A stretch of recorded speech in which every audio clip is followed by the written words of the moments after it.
Let's go to the courthouse. CNN senior crime and justice correspondent Shimon Prokupecz and senior legal affairs correspondent Paula Reed are both there.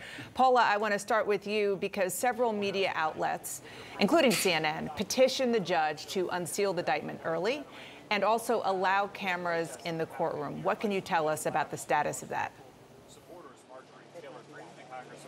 That's right, Dana. There has been this push for more transparency from media organizations.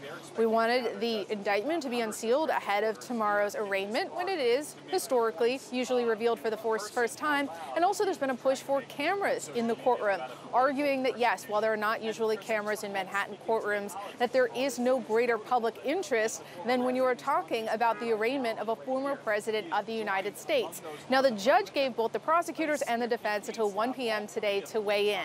And the prosecutors took no stance on this, but surprisingly, the former president's legal team is opposing cameras in the courtroom. Now, they are really leaning into the idea that this is a security risk. They're saying that this could potentially contribute to a, quote, circus-like atmosphere in the courtroom. And they're also saying that having cameras in the courtroom would go against the former president's right to a presumption of innocence. But Dana, this is somewhat surprising for someone who is, of course, a very successful reality star. But look, this judge historically has not been in favor of having cameras, even in high-profile cases. So now that the defense has come out against that, it's looking less likely that we will get this access. Yeah, I mean, in some ways it's surprising. In other ways, since he is a candidate to be president, again, not as surprising. The images of the motorcade going to his plane and his plane taking off, those are the images I believe we're going to see in a Trump ad, if there's going to be one. He doesn't necessarily want one in the courtroom. Speaking of the courtroom, what can you tell us about the changes to Trump's legal team? Now that indictment has been filed, even though it's under seal, the former president has added an attorney to his legal team. This is not unusual, particularly in these ongoing investigations. We see people coming and going from the team. In this case, it's attorney Todd Blanche. He has been added to the defense team, but a lot of people speculating about what that means for Joe Tacopina, who has really been the most forward-facing member of the defense team. I spoke to Joe a short time ago, though. He said he's still on the team, and he says he will be the lead counsel during the hearing tomorrow. And Shimon, I want to turn to you. There's been a lot of concern, a lot of speculation, a lot of trepidation related to what could be coming from a security perspective. What's your sense of things right now in terms of what the NYPD is prepared to do, both today, tomorrow, kind of the whole assessment of things going forward?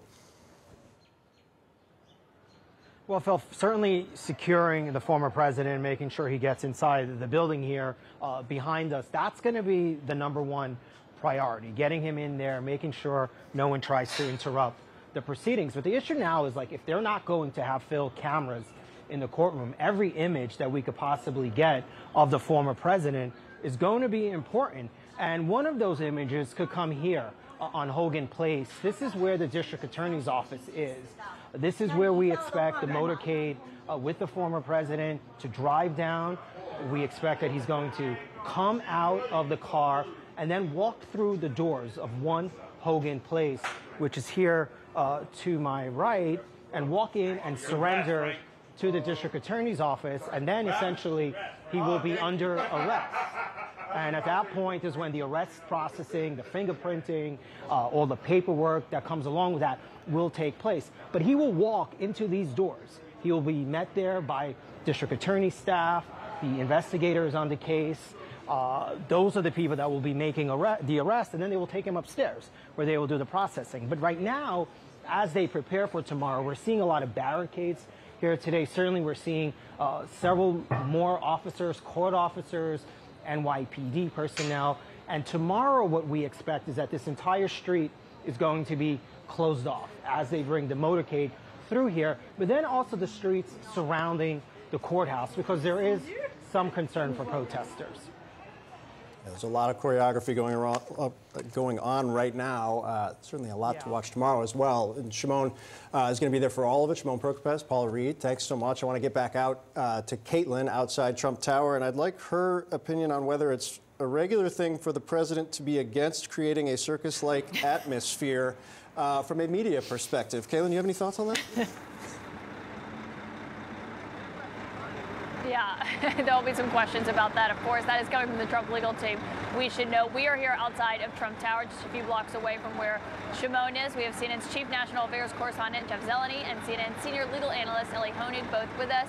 Elie, the idea that they don't want cameras to be in the courtroom, you know this office, this courthouse very well. Are you surprised by that? No, I'm not. I think that's what I expected. So ordinarily in New York state courts, and that's where we are, we're not in federal court, we're in state court, the rule is no cameras in the courtroom. However, the judge does have discretion. The judge can say, I'm going to allow them. And what the judge has to balance is, on the one hand, the need for transparency and the public interest, which is not just high here, but I would say unprecedented in terms of how high it is. On the other hand, the need to protect the presumption of innocence of the defendant. And the thinking there is, well, the image of somebody standing at a defendant's table, even if not in handcuffs, even if not in prison garb, still could be influential on our jury pool. And let's remember, our whole jury pool is watching. So I think it's not at all surprising that the defense does not want cameras in there.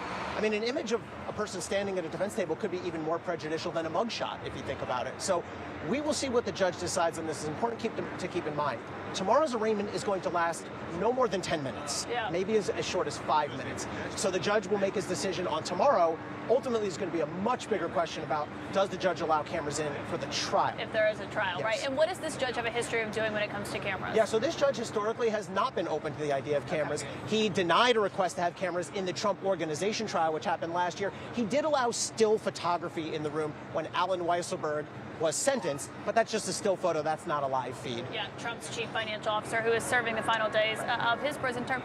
Jeff, we just heard from Jason Miller, who is a campaign advisor to Trump. He is on the plane with him right now on the way here to New York. He is now saying, and of course we should know this is what he is saying, it's not from an FEC filing, that they've raised $7 million since the word of the indictment came down on Thursday. Initially, we were told $4 million in about 24 hours. And so we do know that right now they're saying Trump's not going to speak while he's here in New York. We don't actually know if that's what's going to happen. But we do know he is planning to speak tomorrow night back at Mar-a-Lago. He is. He's going to be delivering an address in prime time from Mar-a-Lago once he returns there, and really to do it on his own terms. So it's seen in a way as doing his rebuttal of this, and his speech will surely go longer than the 10 minutes that he's going to be arraigned tomorrow. So this is, he wants something more dignified, we're told, something that's not standing outside of the courthouse. So yes, he wants to gain politically from this in the short term, raising money, getting his rivals to sort of circle behind him, but he also wants to sort of frame this in a way that that he can do it as a former president. And he's inviting friends and allies to Mar-a-Lago.